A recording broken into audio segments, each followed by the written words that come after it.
అక్కడ ఆ రాష్ట్రాన్ని గాని, ఆ నియోజకవర్గాన్ని పరిపాలిస్తూ ఉన్న రాజకీయ నాయకుల సామాజిక వర్గాలను ఆధారంగా చేసుకొని ఓటు వేయబోతున్నారా? ఇంకా అదర్ ఫ్యాక్టర్స్ కూడా ఇక్కడ వాళ్ళు మెన్షన్ చేయడం జరిగింది ఆరెంజ్ కలర్‌లో. సో, ప్రధానంగా ఇక్కడ మనం చూసుకున్నట్లయితే ఎమ్మెల్యే క్యాండిడేట్‌కి 14.20% అంటే 14.20% ఎమ్మెల్యే క్యాండిడేట్‌ని చూసి మాత్రమే మేము ఓటు వేస్తాము. ఆ ఎమ్మెల్యే క్యాండిడేట్ బావుంటే మేము ఖచ్చితంగా వాళ్ళకి ఓటు వేసే అవకాశం ఉంది అని చెప్పి 14.20% మంది అభిప్రాయం తెలియజేశారు. ఇక సీఎం క్యాండిడేట్‌ని చూసి మేము ఓటు వేస్తాము అని చెప్పింది 37% మంది ఇక్కడ కనిపిస్తోంది. 37% పైగా ప్రజలు సీఎం క్యాండిడేట్‌ని చూసి మేము ఓటు వేస్తాము. సీఎం క్యాండిడేట్ యొక్క పనితీరు, వాళ్ళ నమ్మకం, వాళ్ళ విశ్వాసం అనేది చాలా ఇంపార్టెంట్ ఫ్యాక్టర్‌గా ఇక్కడ కనిపిస్తోంది. దాదాపు ప్రజలు 37%కి పైగా సీఎం క్యాండిడేటే ముఖ్యమనే వాళ్ళ సంఖ్య ఇక్కడ కనిపిస్తోంది. విత్ ఫిగర్స్ కూడా ఇచ్చారు. 37% అది ఉంది. ఇక డెవలప్‌మెంట్ అంశం కూడా ఇక్కడ ప్రధానంగా ఫోకస్ చేస్తూ ఉన్నారు. సో, ఈ డెవలప్‌మెంట్ 19.90 అదంటే దాదాపు 20% ప్రజలు డెవలప్‌మెంట్ కూడా అవసరమే. డెవలప్‌మెంట్ చేసిన వాళ్ళకి మా ఓటు ఉంటుంది. డెవలప్‌మెంట్ చేస్తారనే నమ్మకం ఎవరు కలిగిస్తారో వాళ్ళకి మా ఓటు వేస్తామని చెప్పి దాదాపు 20% అంటే ఒక అటు ఇటుగా 19.90% ప్రజలు తమ అభిప్రాయాన్ని తెలియజేశారు. ఇక క్యాస్ట్‌ని చూసి, కుల, సామాజిక వర్గాల ఆధారంగా ఓటు వేస్తాం. మా నాయకుడు రెడ్డి అయితేనే మేము ఓటేస్తాం. మా నాయకుడు కమ్మ అయితేనే కమ్మ కాబట్టి మేము ఓటేస్తాం. లేదు మా నాయకుడు కాపు కాబట్టి కాపు నాయకుడు ఎవరుంటే వాళ్ళకే ఓటు వేస్తాము. మా సామాజిక వర్గమే ముఖ్యం అనుకునే వాళ్ళు ఏపీలో ప్రస్తుతం 10.80% మనకు కనిపిస్తూ ఉన్నారు. కేవలం వాళ్ళకి సీఎం క్యాండిడేట్ కాదు, వాళ్ళకి నాయకుడు కాదు, వాళ్ళకి అభివృద్ధి కాదు, సంక్షేమం కాదు. కేవలం కులం చూసి ఓటు వేసి సామాజిక వర్గాల వారీగా 10.80% దానికే మక్కువ చూపించినట్లు మనకు కనిపిస్తోంది. ఇక పార్టీ విషయానికొస్తే 15.40% మంది పార్టీకి కూడా వాళ్ళు కన్సిడరేషన్ చేశారు. పార్టీని చూసి ఓటు వేస్తాము అని చెప్పి. ఇక అదర్ థింగ్స్ ఇంకా మిగతా విషయాలను కూడా 2.10% వాళ్ళిక్కడ కేటాయించడం జరిగింది. People's choice for next CM of Andhra Pradesh in coming elections. రాబోయే అసెంబ్లీ ఎన్నికలలో ప్రజలు ఎవరిని ముఖ్యమంత్రిగా చూడాలనుకుంటున్నారు?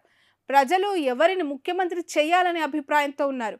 ప్రజలు ముఖ్యమంత్రిని ఎందుకు అతన్నే చేయాలి? అంటే అతన్నే మరొకసారి ఎన్నుకోవాలి. లేదు అంటే అతనికే ఓటు వేయాలనే అభిప్రాయంతో ఎందుకున్నారనే విషయాలపై కూడా వాళ్ళు సర్వే చేయడం జరిగింది. ఇక్కడ చాలా క్లియర్‌గా దాని డీటెయిల్స్ ఇక్కడ ఇచ్చారు.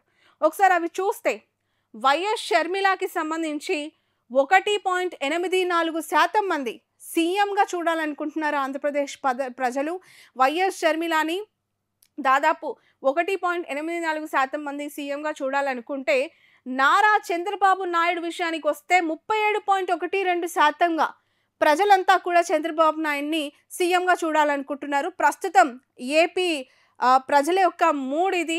వాళ్ళు చాలా ఓపెన్ అప్ అయ్యి ఇచ్చిన శాంపిల్స్ కలెక్షన్‌లో నాగన్న సర్వే ద్వారా బయటపెట్టిన జెన్యూన్ రిపోర్ట్‌గా ఇది మనకు కనిపిస్తోంది. సో, ఇప్పటికిప్పుడు ముఖ్యమంత్రిగా ఎన్నుకోవాలి అనుకుంటే వాళ్ళు చంద్రబాబు నాయుడిని ఎన్నుకోవాలంటే దాదాపు 37.12% చంద్రబాబు నాయుడికి జై కొట్టే అవకాశం కనిపిస్తోంది.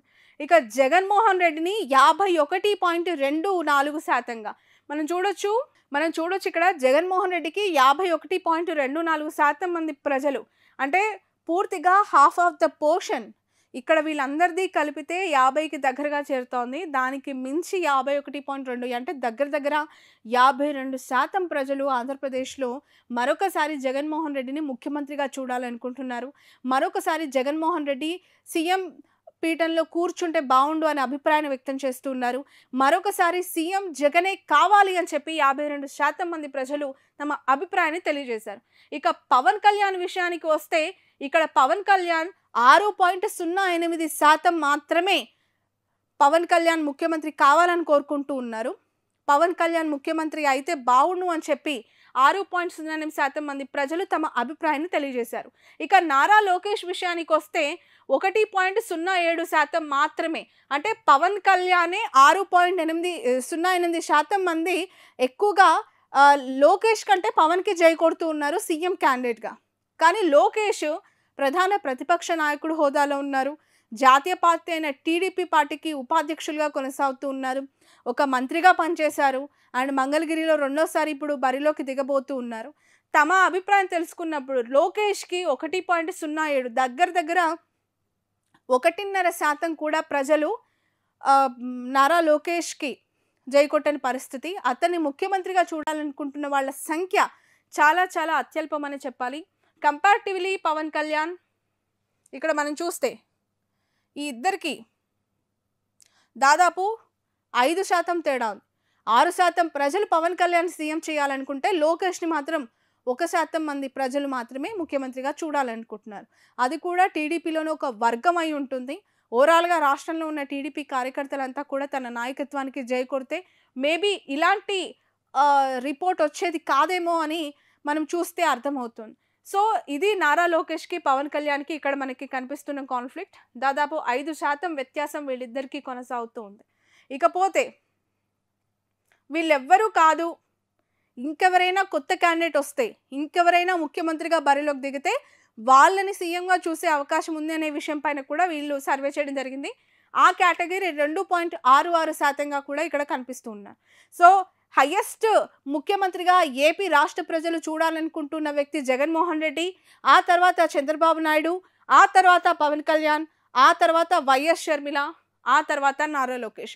ఇక్కడ ఇంట్రెస్టింగ్ ఫ్యాక్టర్ ఏంటంటే జగన్మోహన్ రెడ్డి ఒక ముఖ్యమంత్రి కుమారుడు, షర్మిల ఒక ముఖ్యమంత్రి కూతురు, చంద్రబాబు నాయుడు ఒక ముఖ్యమంత్రి అల్లుడు, నారా లోకేష్ ఒక ముఖ్యమంత్రికి కొడుకు, మరొక మాజీ ముఖ్యమంత్రికి మనవడు. అయినా కూడా షర్మిల కంటే, పవన్ కళ్యాణ్ కంటే అత్యంత తక్కువగా ప్రజల నుంచి ముఖ్యమంత్రి అభ్యర్థి నారా లోకేష్ అయి ఉంటే బాగుండేది అనే అభిప్రాయం చాలా చాలా లీస్ట్ కౌంట్లో ఇక్కడ కనిపిస్తోంది. అది కేవలం 1.07%కే పరిమితమైంది. So this is what Naganna survey ఇచ్చిన రిపోర్ట్ ప్రకారం తెలుస్తుంది. ఇక ఓవరాల్గా స్టేట్ వైడ్కి వస్తే వైఎస్ఆర్సీపీ ఓవరాల్ స్టేట్ వైడ్ 41 నుంచి 51% ఓట్ షేర్ని సాధించే అవకాశం ఉందని చెప్పి వాళ్ళ సర్వే రిపోర్ట్లో వాళ్ళు చెప్తూ ఉన్నారు. ఇక్కడ టీడీపీ, జనసేన, బీజేపీ కూటమి 45 నుంచి 46%కి వాళ్ళకు ఓవరాల్గా రాష్ట్రం మొత్తం ఓట్ నమోదయ్యే అవకాశం కనిపిస్తుంది. కాంగ్రెస్ 0.8 నుంచి 1% మాత్రమే పరిమితం కాబోతోంది. ఇప్పుడిప్పుడే రాష్ట్రంలో పాగా వేయాలని చెప్పి కాంగ్రెస్ పార్టీ అక్కడ చాలా ప్రయత్నాలు చేస్తోంది. షర్మిలను పీసీసీ ప్రెసిడెంట్గా అక్కడ పెట్టారు. ఆమె ప్రచారంలో దూసుకెళ్తోంది. అక్కడ 0.8 నుంచి 1% మాత్రమే కాంగ్రెస్ తమ ప్రభావం చూపించబోతుందని చెప్పి ఈ సర్వే ఇచ్చింది. ఇక అదర్స్ ఇందులో ఇండిపెండెంట్ పార్టీస్ ఉండొచ్చు, ఇండిపెండెంట్ క్యాండిడేట్స్ ఉండొచ్చు, ఎన్నో సామాజిక వర్గాలుగా మిళితమై ఉన్న అనేక చిన్న చిన్న పార్టీస్ యొక్క సమూహం కూడా అవ్వచ్చు. అదర్స్ని 2.5 నుంచి 3.5 వరకు కూడా ఇందులో వీళ్ళు ఇవ్వడం జరిగింది. ఓవరాల్గా రాష్ట్రం మొత్తంలో కూడా ఎక్కువగా ఓట్లు సాధించే పార్టీ వైఎస్ఆర్సీపీకి ఉంది. అది దాదాపు 51%గా ఉండే అవకాశం ఉంది అని చెప్పి నాగన్న సర్వే ఎక్స్పెక్ట్ చేస్తూ ఉన్నారు. అయితే ఇక్కడ వైఎస్ఆర్సీపీ ఓట్ షేర్ ఒకసారి ఎక్కడెక్కడ ఏ విధంగా ఉంది, ఉత్తరాంధ్ర, రాయలసీమ రీజియన్స్ కూడా ఇక్కడ వాళ్ళు ఇవ్వడం జరిగింది. రాయలసీమలో వైఎస్ఆర్సీపీ ఓట్ షేర్ విషయానికి వస్తే 52 నుంచి 54%కి వాళ్ళ ఓట్ షేర్, అంటే చాలా హైయెస్ట్ అని చెప్పాలి. రాయలసీమలో రీసెంట్గా జగన్మోహన్ రెడ్డి బస్ యాత్ర చేశారు. గతంలో కూడా క్లీన్ స్వీప్ చేశారు. ఎక్సెప్ట్ చంద్రబాబు నాయుడు కుప్పంలో మినహా ఎక్కడా కూడా టీడీపీ తమ ప్రభావం చూపించలేకపోయింది 2019 ఎలక్షన్స్లో. ఇప్పుడు 2024లో కూడా అదే సినారియో, అదే హిస్టరీ మళ్ళీ రాయలసీమలో క్రియేట్ చేస్తామని చెప్పి వైఎస్ఆర్సీపీ చెప్తూనే వస్తోంది. ఆ దిశగానే సర్వేస్ కూడా వాళ్ళ రిపోర్ట్ని ఇస్తూ ఉన్నాయి. ఇక్కడ చూడొచ్చు 52 నుంచి 54% రాయలసీమలో ఓట్ షేర్ నమోదు అవబోతుంది అని చెప్పి చెప్తూ ఉన్నారు. జనసేన కంటెస్టింగ్ సీట్స్లో కూడా 41 నుంచి 42% ఓట్ షేర్ నమోదయ్యే అవకాశం ఉంది అని చెప్పి చెప్తూ ఉంది. ఉత్తరాంధ్ర, కోస్టా ఏరియాలో 49 నుంచి 51%కి ఓట్ షేర్ నమోదయ్యే అవకాశం కనిపిస్తోంది. టీడీపీ కంటెస్ట్ చేస్తున్న అనేక చోట్ల, అనేక నియోజకవర్గాల్లో 45 నుంచి 46% ఓట్ షేర్ గెయిన్ అయ్యే అవకాశం ఉందని చెప్పి నాగన్న సర్వే చెప్తుంది. ఇక బీజేపీ కంటెస్ట్ చేస్తూ ఉన్న నియోజకవర్గాలు 39 నుంచి 40% సీట్లకి పరిమితం అయ్యే అవకాశం ఉందని చెప్పి చెప్తోంది. ఇక స్టేట్ పల్స్ డిస్ట్రిక్ట్ వైజ్గా ఒకసారి ఇక్కడ చూసినట్లయితే శ్రీకాకుళంలో వైఎస్ఆర్సీపీ 6 సీట్లు దక్కించుకోబోతుందని, టీడీపీ కూటమి 2, టఫ్ ఫైట్ కీన్ కంటెస్ట్ 2 చోట్ల ఉంది. విజయనగరం వైఎస్ఆర్సీపీ 7, కూటమి 1, టఫ్ ఫైట్ 1గా ఇచ్చారు.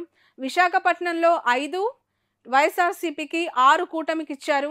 అలాగే టఫ్ ఫైట్ 4 అక్కడ చాలా కంటెస్టెంట్ కొనసాగుతుందని చెప్పొచ్చు. ఎందుకంటే ఆల్రెడీ కాపులు చాలా ఎక్కువగా ఉన్న నియోజకవర్గాల్లో అంటే జిల్లాల్లో విశాఖపట్నం ఒకటి. విశాఖపట్నంలో గతంలో అనేక మారిన పరిస్థితుల్లో వైఎస్ఆర్సీపీ ఎక్కువ సీట్లు దక్కించుకోవాలని చెప్పి అనేక మార్పులు, చేర్పులు చేసింది. ఆఫ్‌కోర్స్ మంత్రి అమర్నాథ్‌ని కూడా అక్కడ అనకాపల్లి నుంచి గాజువాక పంపించారు. అక్కడ కూడా వైసీపీ ఇప్పుడు 5 సీట్లు దక్కించుకునే అవకాశం ఉందని సర్వే చెప్పింది. అదనంగా ఒక సీట్ ఎక్స్‌ట్రాగా కూటమి అంటే 6 సీట్లు కూటమి దక్కించుకునే అవకాశం ఉందని చెప్పి ఈ సర్వే చెప్తోంది. ఈస్ట్ గోదావరిలో వైసీపీ 6, కూటమి 8, కీన్ కంటెస్ట్ 5 కొనసాగుతుంది. వెస్ట్ గోదావరిలో వైసీపీ 6, జనసేన, టీడీపీ కూటమి 5, కీన్ కంటెస్ట్ 4 చోట్ల ఉందని ఈ సర్వే చెప్తోంది. ఇక కృష్ణా విషయానికొస్తే వైఎస్ఆర్సీపీకి 6 ఇచ్చారు. జనసేన కూటమికి 6, అలాగే టఫ్ ఫైట్ 4గా ఇచ్చారు. ఈక్వల్‌గా కనిపిస్తున్నాయి ఇక్కడ. ఈ 2 కూడా 6, 6 చెరి సమానంగా. కృష్ణా జిల్లా విషయానికొస్తే ఇక్కడ ఈ సర్వే రిపోర్ట్ ఆధారంగా చెప్తున్నారు. ఎక్కువగా రాజధాని భూముల అంశంతో కూడుకున్న నియోజకవర్గాలు ఈ కృష్ణ. అనేక క్యాపిటల్ ఇష్యూస్, సమస్యలతో గత 5 ఏళ్ల కాలం ప్రభుత్వము, ప్రతిపక్షం వైపు ఒక వార్ కొనసాగింది. అలాంటి ఒక అర్బన్ పాపులేషన్ ఎక్కువగా ఉన్న ఈ కృష్ణా డిస్ట్రిక్ట్‌లో చెరి సమానంగా వైఎస్ఆర్సీపీ, టీడీపీ సీట్లు దక్కించుకోబోయే అవకాశం ఉంది అని చెప్పి ఈ సర్వేలో చూసిన విషయాలను బట్టి అర్బన్ పాపులేషను, అలాగే 3 రాజధాని అంశం ఏదైతే ఉందో 3 క్యాపిటల్ ఇష్యూస్‌కి కృష్ణా జిల్లా వాసులు కూడా జై కొట్టినట్లు కనిపించే అవకాశం ఉంది. ఎందుకు అంటే ఇక్కడ సర్వేలలో దాదాపు చాలా తక్కువగా కనిపించాలి. ప్రీ పోల్ సర్వే కాబట్టి ఒకవేళ రాజధాని అంశం నెగెటివ్ అయ్యి నిజంగానే టీడీపీ చేసిన ప్రచారంలో వాస్తవం ఉండుంటే, అసలు అమరావతి క్యాపిటల్ లేకుండా ప్రజలు ఆమోదం తెలపకపోయి ఉంటే ఇక్కడ ఈ కౌంట్ అనేది చాలా తక్కువ ఉండాలి. కానీ వైఎస్ఆర్సీపీకి 6 ఇచ్చారు, కూటమికి 6 ఇచ్చారు. కీన్ కంటెస్టెంట్ అక్కడ టఫ్ ఫైట్ 4 నియోజకవర్గాల్లో ఉందని ఇచ్చారు. గుంటూరు విషయానికొస్తే 8 వైసీపీ, 4 కూటమి, 5 కీన్ టఫ్ ఫైట్ ఉందని చెప్తున్నారు. ప్రకాశం విషయానికి వచ్చిన 8 వైఎస్ఆర్సీపీ. అలాగే ఇక్కడ మరొక విషయం, గుంటూరులో కూడా వైసీపీకి 8 ఇచ్చారు. చాలా హైయెస్ట్ ఫిగర్ ఇది. గుంటూరు కూడా చాలా హాట్ సీట్స్ అని చెప్పాలి. ఎక్కువగా కమ్మ సామాజిక వర్గం, కాపు సామాజిక వర్గం ఉండే నియోజకవర్గాలు ఈ గుంటూరు, కృష్ణ. అలాంటి చోట్ల వైసీపీకి అత్యధికంగా సీట్లు వస్తున్నాయి అంటే ఖచ్చితంగా ఈ రాజధాని ఎఫెక్ట్ అనేది ఆ నియోజకవర్గాల్లో లేదు అనేది మనకి కనిపిస్తోంది. సో గుంటూరులో కూడా ఇదే సిచ్యువేషన్. ఇంకా ప్రకాశంలో వైసీపీకి 8, కూటమికి 2, టఫ్ ఫైట్ 2 ఉన్నాయి. నెల్లూరు విషయానికి వస్తే వైసీపీకి 9 ఇచ్చారు, టీడీపీకి 0 ఇచ్చారు. టఫ్ ఫైట్ ఒక నియోజకవర్గంలో ఉందని చూపిస్తున్నారు. చిత్తూరులో 10 వైసీపీ కొట్టబోతున్నట్లు చెప్తున్నారు. అలాగే కూటమికి 2, టఫ్ ఫైట్ 2 ఉన్నట్లు చెప్తూ ఉన్నారు. అనంతపూర్ విషయానికి వస్తే వైసీపీ 9, కూటమి 3, అలాగే టఫ్ ఫైట్ 2 నియోజకవర్గాల్లో ఉందని చెప్తున్నారు.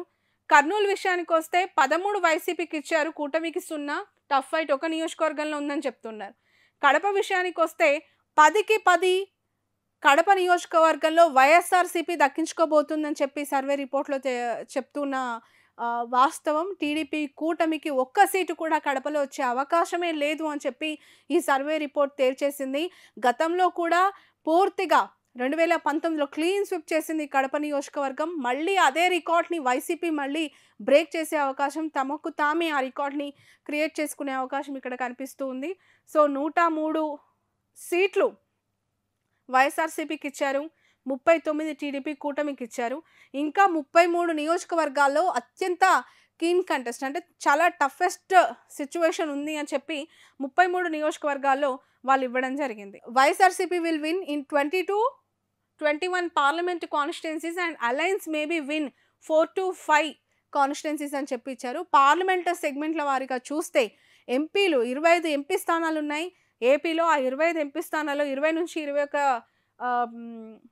నియోజకవర్గాల్లో 21 పార్లమెంట్ సీట్లను వైసీపీ గెలుస్తుందని, 4 నుంచి 5కి టీడీపీ కూటమి పరిమితమయ్యే అవకాశం కనిపిస్తుందని చెప్పి ఇక్కడ చెప్తున్నారు. సో స్టాటిస్టిక్స్ కూడా ఇక్కడ ఇచ్చారు.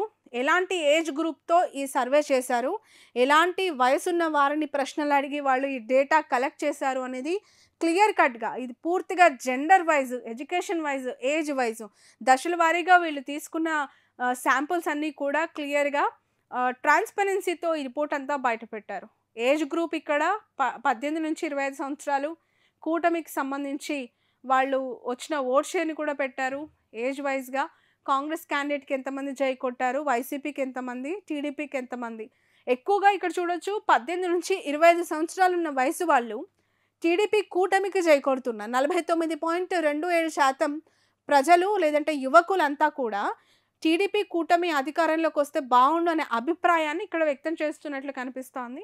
మెజారిటీ ఆఫ్ ద యంగ్‌స్టర్స్ 26-35 వయసున్న 26 సంవత్సరాల నుంచి 35 సంవత్సరాల మధ్య వయసున్న వాళ్ళంతా మళ్ళీ వైసీపీకి జై కొడుతున్నారు. 52.31% వాళ్ళు తమ అభిప్రాయాన్ని వైసీపీ అధికారంలోకి వస్తే బావుంటుంది అని చెప్పి ఇక్కడ చెప్పడం జరిగింది. అయితే ఇక్కడ జెండర్ వైస్ ఇచ్చారు. ఫీమేల్ ఎక్కువగా మహిళలు 55.50% జగనన్న గవర్నమెంట్ అంటే జగన్మోహన్ రెడ్డి మళ్ళీ సీఎం అయితే బావుంటుందని చెప్పారు.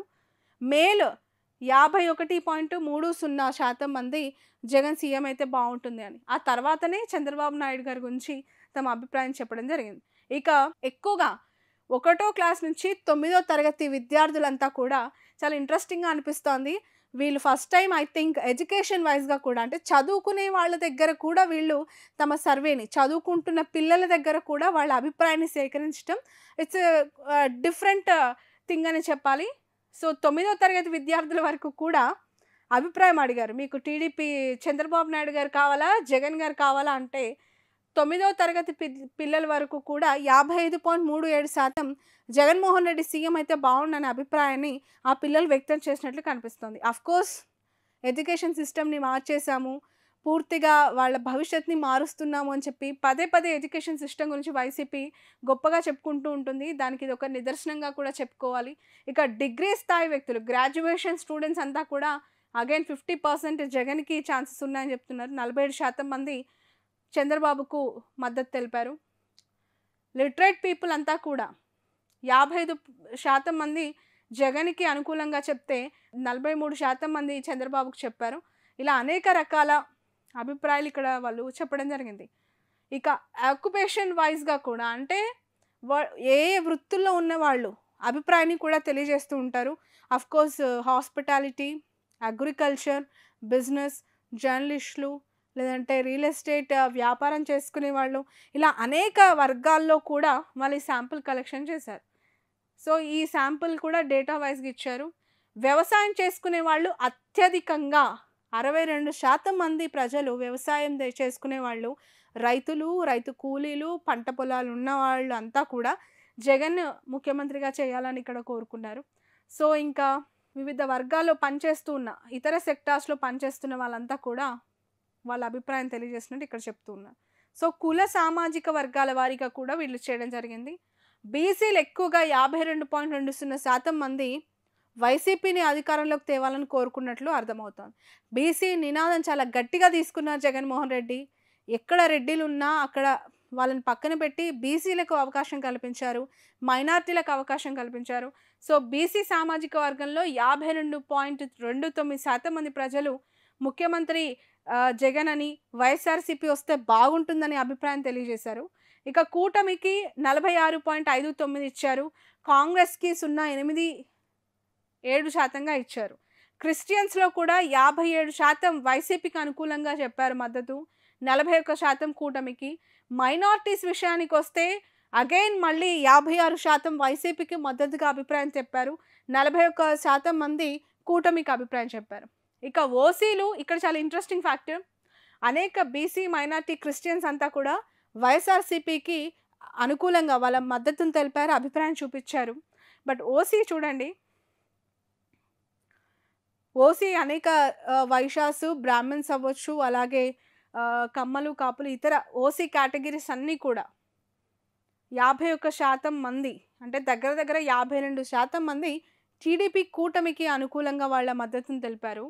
ఇక్కడ 47.17% వైసీపీకి తమ మద్దతును తెలిపారు. అంటే మెజారిటీ ఆఫ్ ద అగ్రకులాలు, majority of the OC category అంతా కూడా కూటమికి మద్దతు తెలుపుతున్నట్టు కనిపిస్తోంది. ఈ విషయంలో జగన్‌కి కొంత ఎఫెక్ట్ పడేలాగా కనిపిస్తోంది. ఇక ఎస్సీ, ఎస్టీల విషయానికొస్తే వైసీపీకి మళ్ళీ వాళ్ళ మద్దతు ఉంటుందని కూడా ఈ సర్వే రిపోర్ట్‌లో వాళ్ళు చెప్పడం జరిగింది. సో, దిస్ ఈజ్ ఆర్ మళ్ళీ వాళ్ళు తీసుకున్న సామాజిక వర్గాల్లో ఇక్కడ సబ్ కాస్ట్ కూడా వాళ్ళు మెన్షన్ చేయడం జరిగింది. బలిజ, బ్రాహ్మిన్, చాకలి, చారి, చౌదరి, క్రిస్టియన్, గౌడ, కమ్మ, కాపు, క్షత్రియ, కుమ్మరి, కుర్మ, లంబాడి ఇలా అనేక కులాలకి సంబంధించి ఆ ఉపకులాలైతేనేమి, ప్రధాన కులాలైతేనేమి, ఆ